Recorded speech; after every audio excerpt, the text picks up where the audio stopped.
کہ آج بھی اگر صحیح اسلام کی تعلیم، صحیح اسلام کی تبلیغ، صحیح اسلام پر عمل کرنے والے لوگ پوری دنیا میں اگر کہیں ملیں گے تو وہ بھارت میں ملیں گے، اور یہیں سے شروعات ہوتی ہے، مرکز ہے ہمارے یہیں پہ۔ پورے فخر کے ساتھ ہم یہ کہہ سکتے ہیں کہ بھارت کا مسلمان، انڈین مسلمز ظلم کو برداشت کر رہے ہیں، ظلم کا جواب دینے کے لیے اپنے ہاتھ سے کچھ نہیں کر رہے۔ کیا آپ یہ سمجھتے ہیں کہ اگر کسی انسان کو 100 سال کا اقتدار دے دیا جائے اور بیچ میں سے تمام جمہوری نظام ختم کر دیا جائے، ہٹا دیا جائے، اس کو بادشاہ بنا دیا جائے کسی بھی انسان کو، تو کیا آپ یہ سمجھتے ہیں کہ مسلمان بتاشا ہے، پانی گرے گا اور بیٹھ جائے گا؟ بھول جائیں، اس خواب کو بھول جائے۔ اگر کسی نے یہ خواب دیکھا ہے بدمستی کا تو اس خواب کو بھول جائے۔ جب تک قیامت نہیں آئے گی، جب تک قیامت نہیں آئے گی، تب تک اس سرزمین کو مسلمان اپنے سجدوں سے آباد کرتا رہے گا انشاءاللہ۔ خطرہ وہاں سے نہیں ہے، خطرہ تو اندر سے ہے۔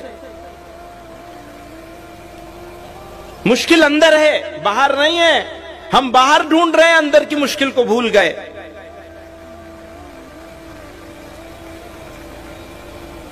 میری بات کو، میری گفتگو کو ان کے نعروں نے بھٹکا دیا، اور میری قوم کو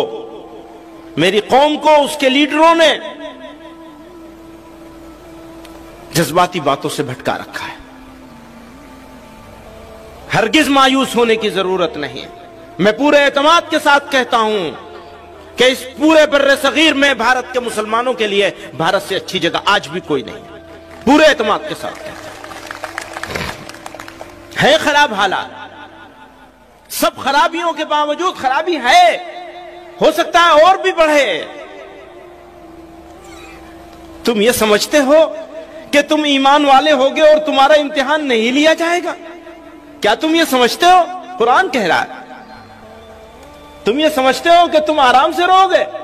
کہو گے ہم ایمان لائے اللہ پر اور اس کے رسول پر، اور تم آرام سے زندگی گزارو گے مشرکوں کی طرح سے؟ تم آرام سے زندگی گزارو گے ان لوگوں کی طرح سے جو ایمان کی نعمت سے محروم رہ گئے؟ یہ کبھی نہیں ہونے والا ہے، یہ کبھی نہیں ہونے والا ہے۔ تمہارا ایمان اس بات کی علامت اور پہچان ہے کہ تمہیں تپایا جائے گا، تمہیں گرم کیا جائے گا، تمہیں تیار کیا جائے گا اس پروردگار کے سامنے پیش ہونے کے لیے۔ تو حالات سے گھبرانا یہ مسلمان کی شان نہیں ہے، یہ ایمان کی پہچان کے خلاف ہے کہ حالات سے مسلمان گھبرا جائے گا۔ ہم تب نہیں گھبراہٹ میں آئے جب ہمارے دوست، ہمارے چاہنے والے، ہماری چاہت کا دعویٰ کرنے والے ہمارا جنازہ پڑھ کے اس ملک سے جا رہے تھے۔ آج ہم ان کے ملک سے بڑا ملک یہاں لے کے بیٹھے ہوئے ہیں۔ وہ گئے تھے یہ کہہ کر کے کہ تمہارا جنازہ پڑھ کے جا رہے ہیں، وہ گئے تھے یہ کہہ کر کے کہ تم مرتد بنا لیے جاؤ گے۔ مقابلہ کر لیجئے ان کے ایمان کا اور ہمارے ایمان کا، موازنہ کر لیجئے۔ نہ تعداد میں وہ ہمارے برابر ہیں، نہ ایمانی حمیت میں وہ ہمارے برابر ہیں، نہ ہمارے اداروں میں وہ ہمارے برابر ہیں، نہ وہ ہماری دین کے کاموں میں وہ ہمارے برابر ہیں۔ اور ہندوستان کے مسلمانوں کو، اس ملک بھارت کے مسلمانوں کو فخر ہے اس بات پر کہ آج بھی اگر صحیح اسلام کی تعلیم، صحیح اسلام کی تبلیغ، صحیح اسلام پر عمل کرنے والے لوگ پوری دنیا میں اگر کہیں ملیں گے تو وہ بھارت میں ملیں گے، اور یہیں سے شروعات ہوتی ہے، مرکز ہے ہمارے یہیں پر، یہیں مراکز ہیں ہمارے۔ تو ہرگز مایوس ہونے کی ضرورت نہیں، کوئی گھبراہٹ کی چیز نہیں ہے۔ ہاں حالات آئیں گے، لیکن حالات سے نمٹا کیسے جائے گا؟ اینٹ کا جواب پتھر سے دیا جائے گا۔ ایک طریقہ یہ ہوتا ہے نمٹنے کا جس کو ناجائز نہیں کہا جا سکتا، جس کو غلط بھی نہیں کہا جا سکتا کہ اینٹ کا جواب پتھر سے دیا جائے۔ وہ صحیح بھی ہو سکتا ہے دنیا والوں کے لیے،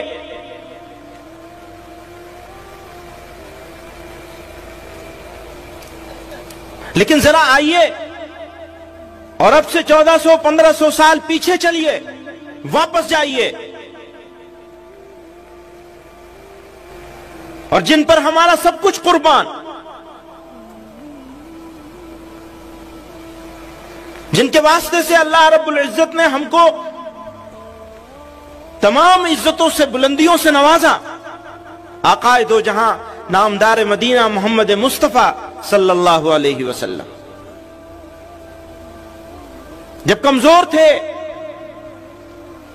جب کوئی ساتھ دینے والا نہیں تھا، تو اس وقت ستائے جا رہے تھے، ظلم کیا جا رہا تھا، دکھ دیے جا رہے تھے، بے عزت اور ذلیل کیا جا رہا تھا، مارا جا رہا تھا، سجدے میں جا رہے تھے تو اوجڑی رکھی جا رہی تھی، کانٹے اور کوڑے، راستے میں کانٹے بچھائے جا رہے تھے، اوپر سے کوڑا ڈالا جا رہا تھا۔ پھر یہی نہیں، آپ کے مقدس ساتھیوں کے ساتھ کیا کیا ہوا، حضرت بریرہ کے ساتھ کیا ہوا، حضرت سمیہ کے ساتھ کیا ہوا، کتنے واقعات ہیں، سب معلوم ہیں آپ لوگوں کو۔ اور طائف کی گلیوں میں نبی علیہ السلام کے ساتھ کیا ہوا، آپ نے کیا کیا؟ جب وہ آئے تھے اجازت لینے کے لیے کہ آپ اجازت دے دیجئے تو پہاڑوں کو ملا دیا جائے گا، طائف کا نام و نشان مٹ جائے گا، تو جناب رسول اللہ صلی اللہ علیہ وسلم نے کیا فرمایا، سب کو معلوم ہے، زخموں سے چور ہیں، اور آپ فرما رہے ہیں کہ نہیں، ہو سکتا ہے ان کی نسلوں میں کوئی ایمان لے آئے۔ کرنے کے لیے نبی علیہ السلام نے 1500 سال پہلے فتح مکہ کے موقع پر انہی موسٹ وانٹڈ لوگوں کو معافی کا صرف اعلان نہیں کیا تھا، بلکہ یہ کہا تھا کہ ان کے گھر میں جو پناہ لے لے گا ہم اس کو بھی معاف کر دیں گے۔ بدترین دشمنوں کو، جو واجب القتل تھے، جن کو سڑک پہ لٹا کر قتل کرنا چاہیے تھا، جن کی لاش کو درختوں پہ لٹکانا چاہیے تھا، پیغمبر علیہ السلام معافی کا اعلان ہی نہیں کر رہے ہیں، یہ کہہ رہے ہیں جن کو یہ بھی اپنے پناہ میں لے لیں گے ہم ان کو بھی معاف کر دیں گے، سارے بڑے سرداروں کو معاف کر دیں۔ ہمارے سامنے ان کی مثال موجود ہے، اور اس مثال سے ہم نہیں سیکھیں گے، فائدہ نہیں اٹھائیں گے، تو پھر ہمیں ذلیل اور رسوا ہونے سے کوئی بچا نہیں سکے گا، کوئی نہیں بچا سکے گا۔ ظلم کا جواب ظلم سے نہیں دیا جا سکتا،